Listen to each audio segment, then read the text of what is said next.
Well, we're back for our last segment, and if you like the drama that college football brings, do we have the story for you? I'm sure you've heard the story by now, but there were some pretty big updates over the last couple of days.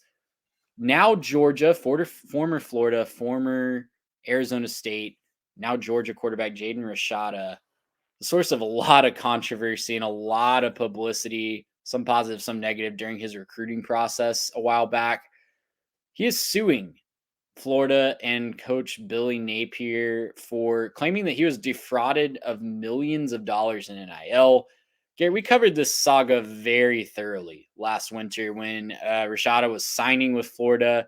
He was committed to Miami. He decommitted to Miami. He committed to Florida, and everybody knew he was getting a bag of NIL. And now in this lawsuit, we know that allegedly he was promised $13.85 million in exchange for signing with Florida. Quite the bag that Jaden was supposed to get. Only one problem: the collective at Florida failed to collect that money, failed to deliver it to Jaden, so he asked out and goes to Arizona State, starts 2 games for the Sun Devils last year before getting hurt, and then ultimately transfers to Florida's biggest in-conference rival, Georgia. Now, we pick up the story last week where Jaden Rashada's team announces a lawsuit against not only the University of Florida, but Billy Napier himself for damages, including alleging that Billy Napier broke a big rule and offered Jaden $1 million as a down payment. So, I don't know where to start with this, man. Like, we've never seen this before. It's believed to be the first time ever that a player has sued a former head coach in a former program. The implications of this are really messy, and I'm sure this gets settled out of court. I'm sure this is a publicity stunt. I'm sure it's not a coincidence that this finally happens when Jaden Rashada shows up at Georgia, a big recruiting rival of Florida. But I mean, it's just been one thing after another with Jaden. I really feel for him because he's a kid. He's the kid in all this, right? He's promised all these things and no one could deliver them. And now he's just left maybe feeling like there's no other option, but to hopefully get this to play out in court. Yeah, he was the kid in all of this. He is now a young man who has found himself in pretty deep, but I guess that's just the current college football landscape. And, if we really want to point the finger at one place, it sounds like Florida needs to get their money up, not their funny up. And so we need to figure out what was going on down there in Gatorland. So, look, I get it. Like, I couldn't probably, organize a massive thing to get $13.85 million to one, recruit coming out of high school. I probably couldn't figure that out either if I was one of these universities. I wouldn't promise that in the first place, but that's a whole separate thing. But look, I mean, this is the fact of the matter is we're putting this a little bit at a time. Go back a couple of years, or go back to, and I guess not a couple of years, but last offseason. It feels like it's forever ago, but go back to last offseason. NIL was still getting figured out, and it was pretty much the, hey, let's pay this guy. Why? Because we can. And that was kind of the attitude from a lot of people. We were coming off of the sliced bread and the, Jimbo paying his class $30 million and all that. And that probably wasn't very true, but that was the rumor. And so then guys are getting paid all this. And then we heard Quinn Ewers getting $5 million to transfer to Texas or whatever it was. And it's, oh, wow, that's crazy. And there's just rumors and speculation and everything flying around. And maybe all of it's true, right? Maybe there's a chance everything that's been said about NIL is true and that just got crazy. But at the end of the day, like, if you ain't got the money, there's going to be problems. And you can't just promise people stuff and then not pay them. That's part of this whole thing. Now, if it comes out that you're allowed to do that, where somehow you can make a promise to a kid and then say, never mind, I don't feel like it, or the collective didn't do it, so like, oh, well, I guess we'll give you this much. Maybe that'll come out in this court case and everything is fine and above board for Florida. But I mean, look, this is the problem, right? Is we knew that there were going to be some casualties from this whole thing. I think we all kind of expected that lawsuits would start to show up when schools couldn't pay players, and that, some schools were going to find ways to overdo it. And it looks like it's just time for Florida to bite that bullet. And, this is the thing that I've been saying since the beginning of our podcast is this will self-regulate All of this is going to self-regulate. NIL, transfer portal, conference realignment, everything is going to find its way to a settling point because, again, it has to. It has to find a way to stop. This will go on for a little bit, but it will stop, and you're going to see it stop once the negative repercussions start coming. Massive negative repercussion number one for Florida now, as they look to say, I mean, if they lose, they still had to find a way to pony up that much money. I'm assuming, like, if that's the number they're looking for, then that's the lost number. I'm sure they will settle on some other number because they know that they'll probably end up losing if they have a weak case. I'm sure that they will settle out of court on this one. But again, this is just some of the negative sides where now it's not so much about Florida, it's about every other coach in the country that looks at Florida and goes, well, I better make sure maybe I'll call the collective again, or maybe I'll call the donors again, or I'll call that NIL organization again. I'm going to call them twice just to make sure we have the money for this, and maybe ask for them to show their work before I promise so much money to a high school kid.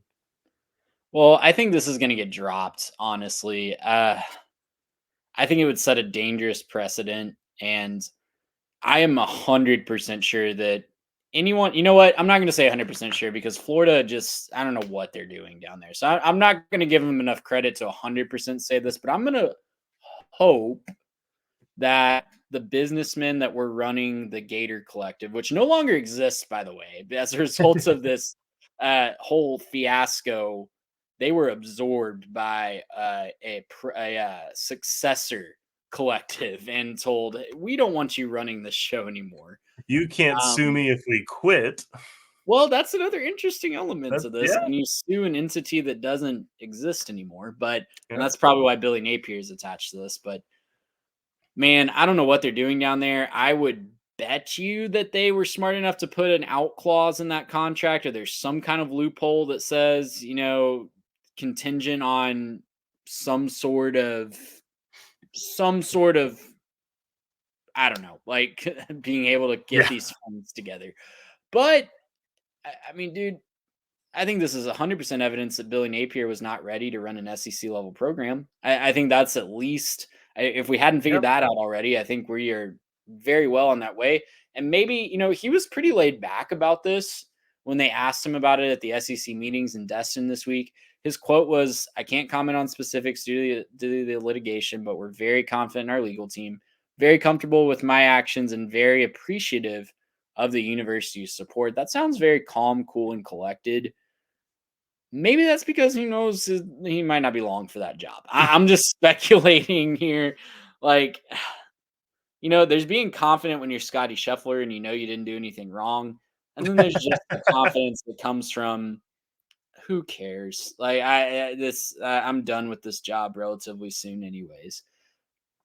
There's a lot of incompetence going on at Florida, and again, I don't think it's a coincidence that this comes out and this is a possibility when Georgia, when Rashada gets to Georgia. Not saying Georgia's doing anything wrong here, but it certainly helps to have one of your main regional recruiting rivals in disarray. And Napier himself even said, he's getting questions about this on the recruiting trail from both high school kids and transfers. I mean, yeah, you probably would ask about this. I don't know. Yeah, if you're not asking that question as a Yeah. Florida recruit, you need better advice in your corner. Like, hey, Florida's calling. Hey, did they really try to pay that kid $13.85 million? That would be my first question to Billy and do you have some for me? So how do I take any promise that you're getting me? Right. Well, I take that at face value, and what kind of contract do I need to get you to, follow through with that? Yeah, seriously. And I think you're onto something there. I think Napier's probably not long for his job. I think we've all looked at what Florida's schedule is and speculated on what could possibly happen this season. And we had a fun end of the podcast when we were talking about what could happen when they play Miami week 1. And we had a fun little speculation as to what could be happening to either coach that loses that game. But man, Napier, maybe after this, our prediction's a little closer to right if they got to, pin somebody with the blame for the $13 million that doesn't get paid, and then I don't know, watch him wash up somewhere else. But it's I'm obviously not hoping anything bad happens with Napier. I hope that he can succeed and lead his team to great success. And I hope that Florida can return as a brand, but also like what's going on at Florida is a bigger question, because their great level of success that they claim to also came from Urban Meyer. Like what are we doing with Florida when it's Urban is your coach? He's not exactly the best person. And then since then, we've wandered through like Dan Mullen being Darth Vader, and now Billy Napier's in sinks. Yeah, like what? I don't think that happened at Florida, but the same guy. Yeah, it's the same guy. What's going on at Florida, I think, is a great question. We might need to make that a whole separate podcast of like a deep dive into the history of Florida football in the common era or something like that. Because man, like it feels like Florida is the program that if they can just straighten it out, like man, they're gonna take off. Right there, it's Florida, right? They're down there, and it's the SEC, and they got one of the best recruiting states, and you could dominate that state if you were any good. But man, it just seems like they cannot figure out their business down there in Gatorland. So I don't know, man. I don't know.